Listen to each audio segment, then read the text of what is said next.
Guys, welcome back to the channel. Now with this video today we are gonna be discussing about my favorite live shows of 2023 that I have attended, and I think this video at this point makes sense because I just made my top 20 albums of 2023. So in this way we can nicely wrap up the year that has just concluded and hopefully move on with some new content in 2024. Now, this isn't a worst to best list, so there's no particular order to these shows. But I am going to leave my absolute favorite number one show for the very, very end. And also I'm going to include some little clips, live footage that I've made for each of the shows I mentioned. So hopefully that will make your view of this more pleasant. Anyway, let's start with the first one. And the first big event, and probably the biggest event that I've attended this year, was Wacken Open Air. This was my 9th year at Wacken. It's for me always a great pleasure to return every year. As you know, it's one of the biggest festivals in Europe, one of the biggest festivals in the world, probably. And I mean, this year it had this killer lineup, which I'm gonna include here. So Iron Maiden, Megadeth, Creator.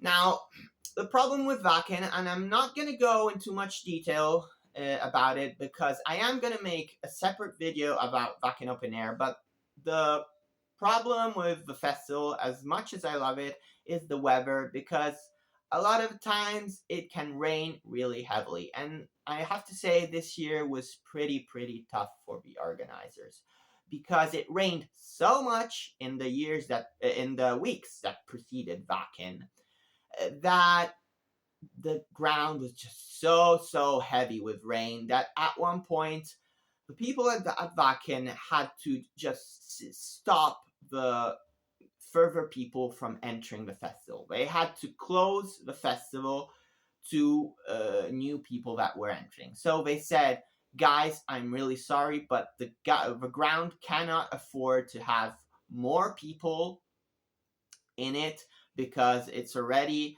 at its full capacity, considering how wet the soil is.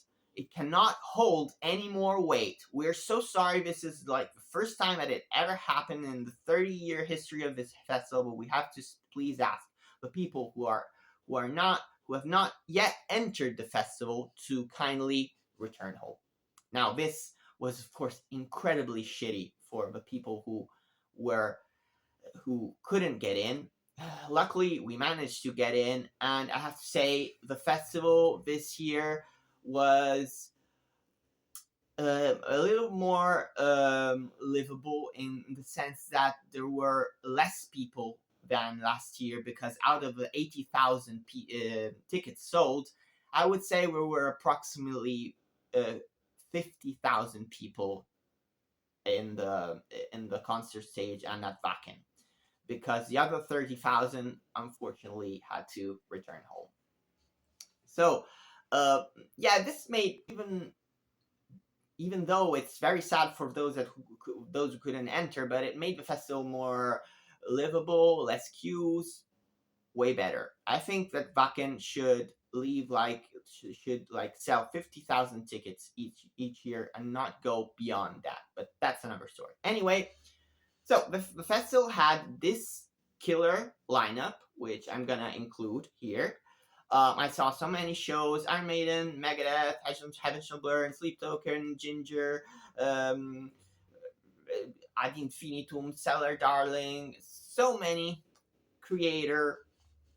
But I'm just going to mention my 5 favorite shows that I attended this year at Wacken. I'm starting with Heaven Shall Burn. Now, Heaven Shall Burn was one of the headliners of the festival, and the cool thing to me that Wacken does is that they don't just include super huge names as headliners, but they also include medium to big names.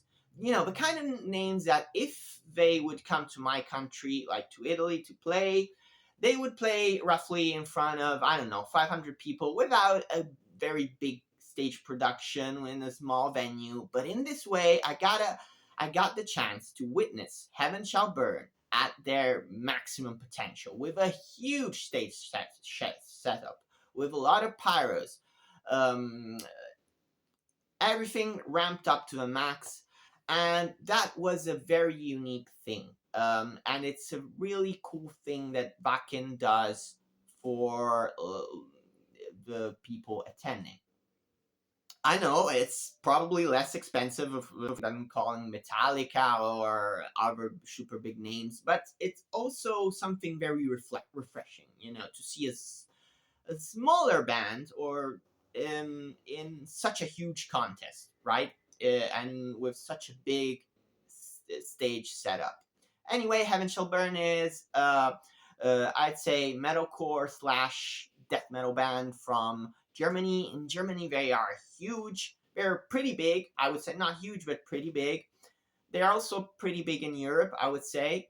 Not that much in the US. But they delivered a fantastic show with some great production. The only thing that bugged me a little bit was the fact that the lead singer continued to speak German, even though I'm sure that he knows how to speak English very well. The lyrics are all in English. And it's always nice in an international festival to have a singer speak in English so that people can understand. So anyway, I'm gonna leave a clip of Heaven Shall Burn playing at Wacken Open Air. This was so cool. Check it out.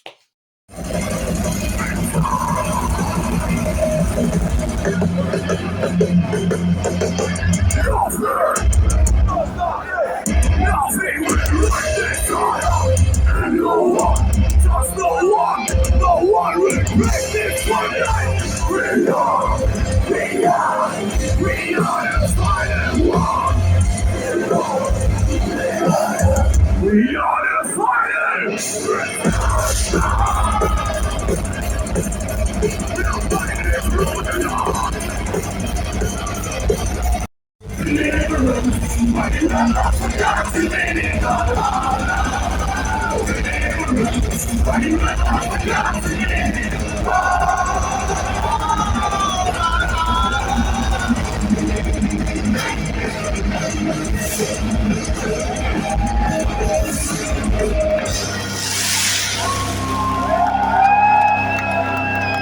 So, the next one amongst my favorite shows I saw at Wacken Open Air was surely Sleep Token. Now, Sleep Token, I was very, very hyped to see them because they released my top album of 2023. And I've made a video for that. So if you haven't checked it out, please check it out. So my top 20 albums of 2023.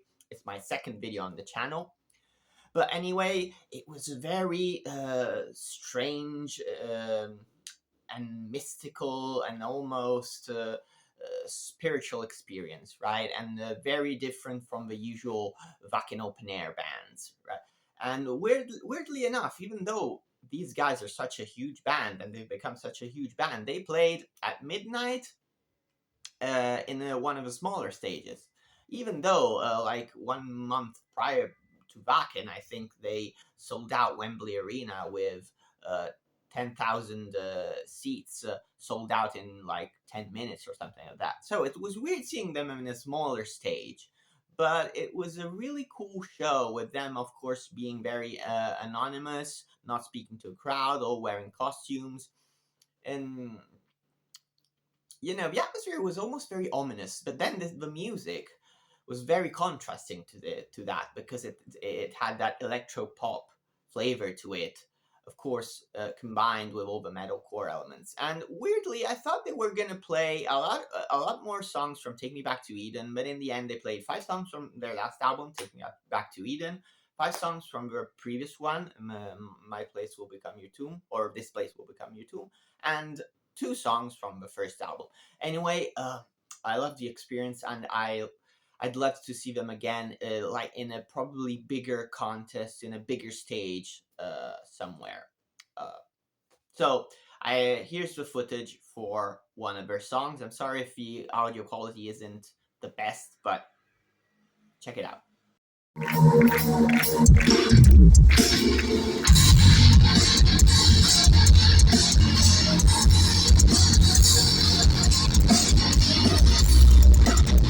Now, this next one was also a blast, and it's one of the bands that every time they play at Wacken, it's a real big party. the crowd is always into them.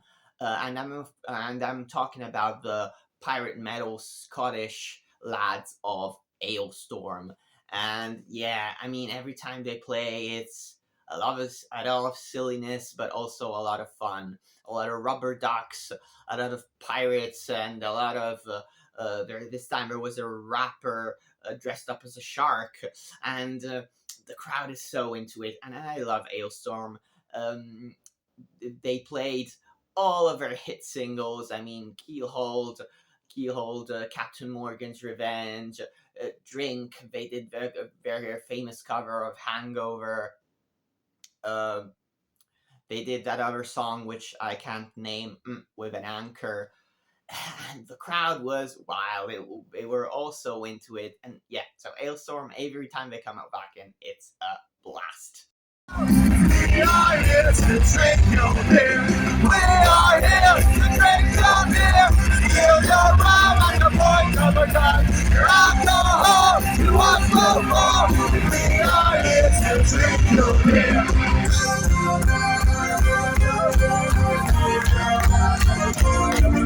Now, this next band, I was wanting to see them for quite a long time. And the band is Cellar Darling, and it's formed from ex-members of the Swiss band Helveti. I'm sure you know them. They're a Swiss folk band who are really quite famous. But anyway, when they parted ways with Helveti, these three guys formed this band, which isn't really a metal band. It's more, I'd say, of a folk slash heavy rock band with prog influences, maybe. And they've released two amazing albums. And their lead singer is Anna Murphy, and she not only sings but plays the hurdy-gurdy, plays the flute, plays the piano. I mean, she does it all, and it was cool because they played in a smaller stage, very intimate setting, and I had wanted to see them live for so much, and it was just a great experience. So that was my next choice.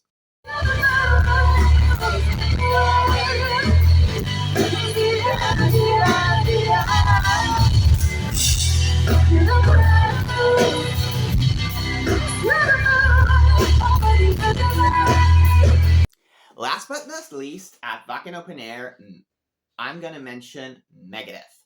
Yeah, Megadeth, I've seen them so many times, probably like 10 or 11 times in my life, but this honestly was one of the most fun. Dave Mustaine was really in shape. His voice sounded great to me. The band was really killer. Plus, you had Marty Friedman on stage playing, guesting in Tornado of Souls, and I think it was also Holy Wars. But anyways, they played all of their classics: Peace Sells, Holy Wars, Tornado of Souls, Symphony of Destruction, Sweating Bullets, even some deeper cuts like Angry Again. I mean, the Mechanics, of course. It was such a great show, and they were one of the biggest bands, of course, on the bill. And yeah, overall, like, Megadeth really delivered.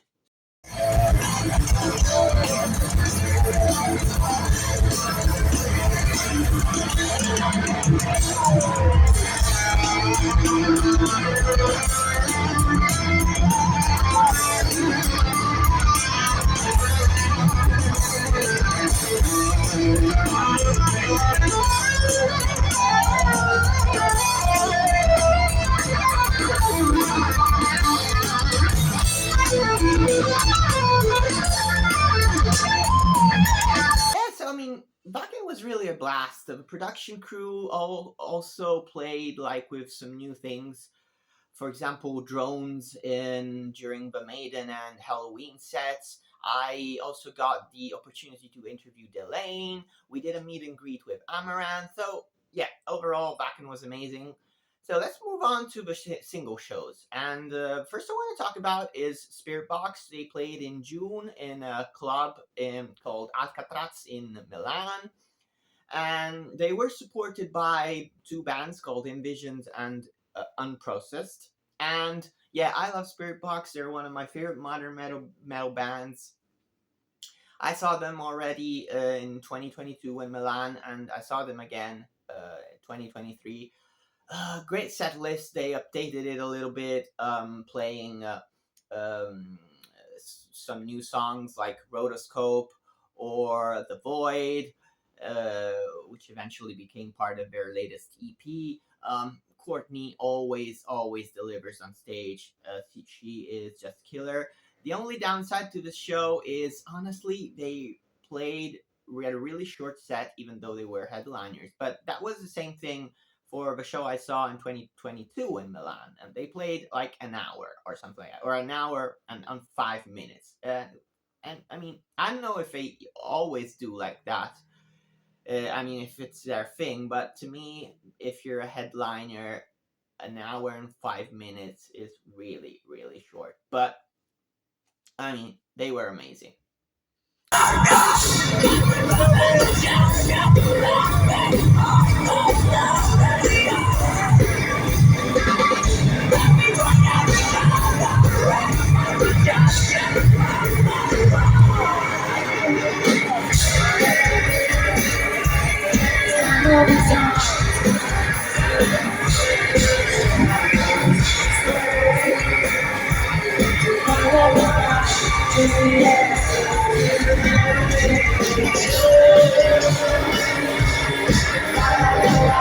Next up was Pantera, and I'm not gonna go into the controversy of the reunion because otherwise it would take too much. But I'm just gonna say that I saw them in a festival in Bologna, Italy, which was called the Return of the Gods festival, and it was Pantera headlining, then Creator, then Behemoth, then Elegant Weapons, and then Flesh God Apocalypse. Now, unfortunately, Flesh God Apocalypse played like at noon, so I didn't catch them.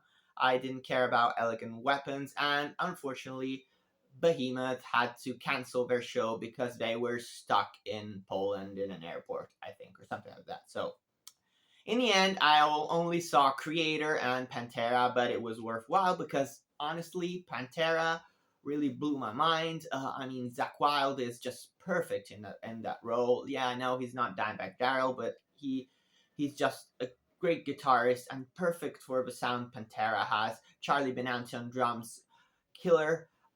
Phil Anselmo, to me, he was in real good shape, both physically, vocally. They played all their great classics.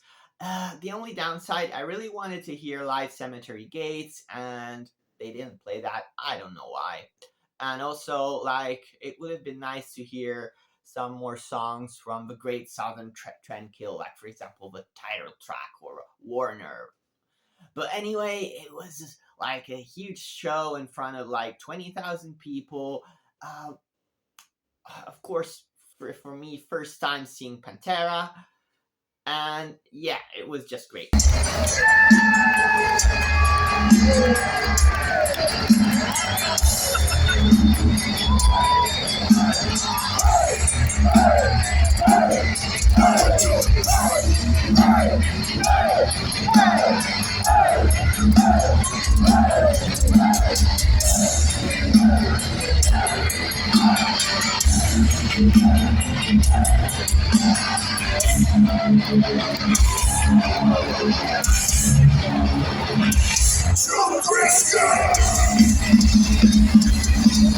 Next up, Avril Lavigne. Yep.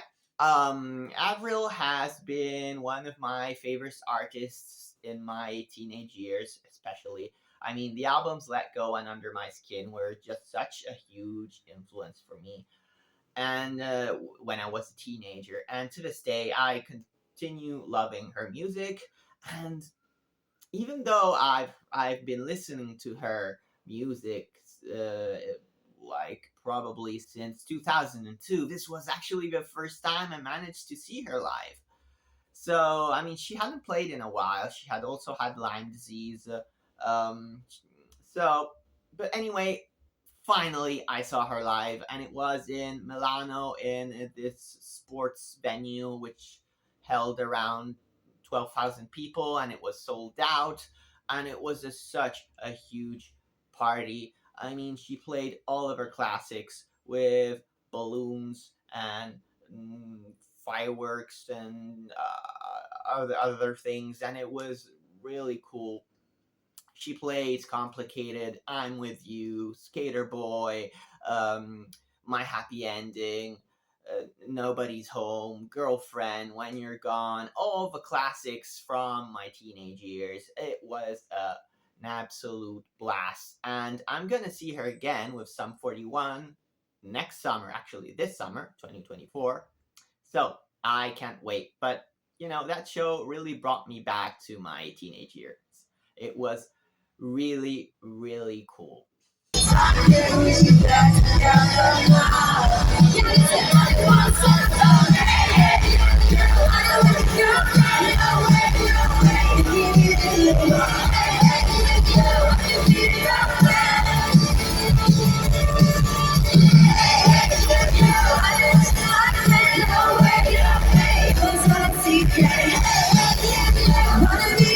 Next one is also a big first one for me because it was Porcupine Tree, and they played in Rome in this amphitheater, and it was so cool because I became such a huge Porcupine Tree fans in these last 3 years. Weirdly, I've been listening to prog for like 18 years or something, but Porcupine Tree never clicked till like 3 years ago or something.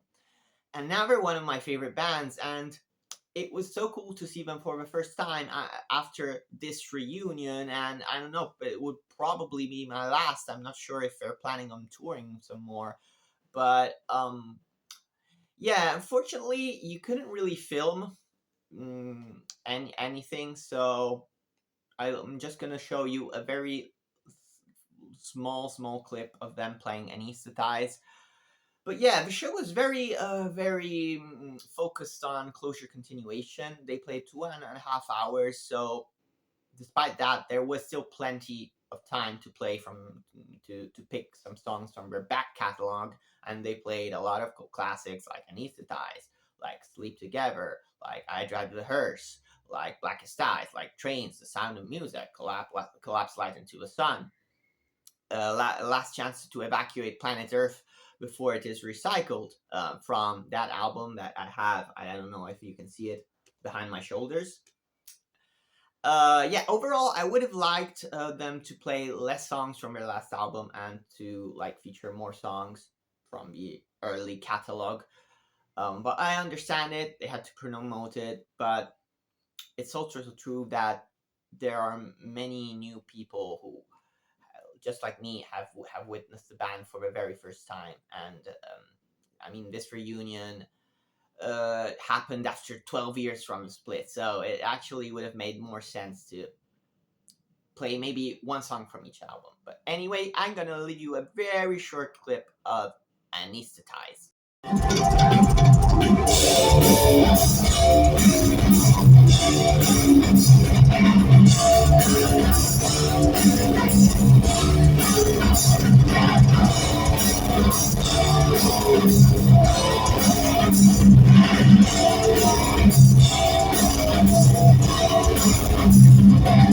Next up is Muse, another band I had seen for the very first time, and another band that I got into in the last, I'd say, 4 years. Weirdly enough, when they were hugely popular in 2003 to 2006, and they released their seminal albums, Absolution and Black Holes and Revelations, I really only like the hit singles. Time Is Running Out, Hysteria, Starlight. I love these songs, but overall, I never clicked with the band and their full catalog, but that changed in the last year. So this was my first time seeing them. And now I absolutely love their whole discography, even though I have a big preference for the early albums. Anyway, this show was massive. One of the biggest shows in terms of production and stage setting and lights and pyros and everything that I have ever seen in my life. And I have also seen Roger Waters, so I mean, that was big too. But yeah, the production side was humongous. Muse played a lot of songs from their recent material, from their recent album, which wasn't stellar, but it had some killer songs that they played live, like You Make Me Feel Like It's Halloween or Kill or Be Killed, which are two gorgeous songs. And then they did a lot of some stuff from The Second Law, even some stuff from Simulation Theory, and not many songs from their back catalog, like from their really classic albums. I mean, they did Plugging Baby, they did Stockholm Syndrome, they did um, Hysteria, Time Is Running Out, and Starlight, and Supermassive Black Hole, of course. But yeah, I would have really loved to hear more of that back catalog, especially a song like Bliss or Newborn. But I mean, overall, it was an incredible show, and they played like 20 minutes from my house at the Olympic Stadium in Rome. Such a cool experience, and I can't wait to see them live again.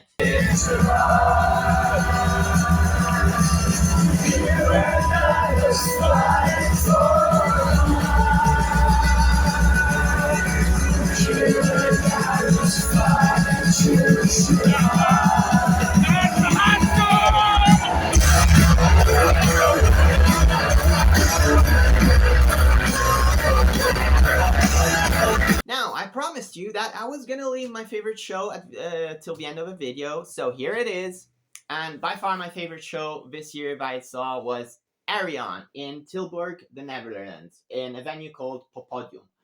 Now, Ayreon, for those who don't know, is progressive rock / progressive metal / folk, Celtic. They include so many genres, but I'd say they are mainly a progressive metal band with big sci-fi concepts, created by the genius Arian Anthony Lucassen, and he is a poly-instrumentalist. He writes, records the songs, and he brings them to life with the help of so many different talents and guests that he calls in to play on his albums. Like, he had big names in his album, like in his albums, like for instance Bruce Dickinson, like Fish, like Floor Jansen, like Hansi Kursch, like James Labrie, like Michael Ackerfeld, Devin Townsend, so many. Yeah, so overall, the great thing about this show was that Arian managed to bring back almost all of the entire cast that played on this album that was released in 2008. Now, there were 17 singers, believe it or not, featured on this album, and he managed to bring them almost all back, except for there were some missing. Bob Catley, Jorn Lande, Floor Jansen, Steve Lee, who unfortunately passed away, but all the other ones were present, like Hansi Kursch from Blind Guardian, Jonas from Catatonia, Daniel Gildenron from Pain of Salvation, Simon Simmons from Epica, Anek van Gissenbergen, even Arian himself, who had a role on the album. Yeah, so also I was lucky enough to interview Brittany Slays from Unleash the Archers before the show, who also played in this amazing show. I mean, she basically substituted Floor Jansen in her role in the album, and she did a fantastic job. And also, she played a Star One song, which was part of the extra part of the show, because Ayreon basically played this whole album from the beginning to end, and then did some bonus songs. So you had some other Ayreon songs mixed with some Star One songs, which basically is another project by Arian Lucassen. Yeah, so overall, like the guys in the production just brought this album to life in such an exceptional way, using such an incredible production with LED screens, with smoke, with pyros, with all these vocalists and coming in on stage with lasers. The production was huge. The sound was huge. And incredible. And Tilburg during that weekend became Ayreon land. You could see people wearing Ayreon shirts everywhere you went. You had restaurants making Ayreon burgers. You had Arian Lucas, and also he did a speech in front of a podium. Uh, and I mean, it was a real big party, and it was honestly an incredibly beautiful experience to me because this album is just a masterpiece. This is one of the most influential albums for me in the shaping and development of my musical palette because it's one of the albums, yeah, that introduced me to Prague, the incredible world of Prague.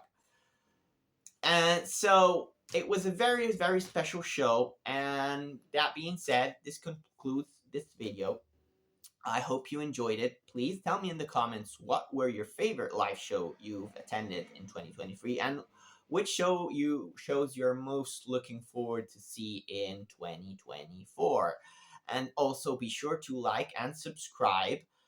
It would really, really benefit this channel because, you know, this is just a brand new channel. So please, please, if you like the content, like and subscribe. And with that being said, see you in the next video. And thanks for watching.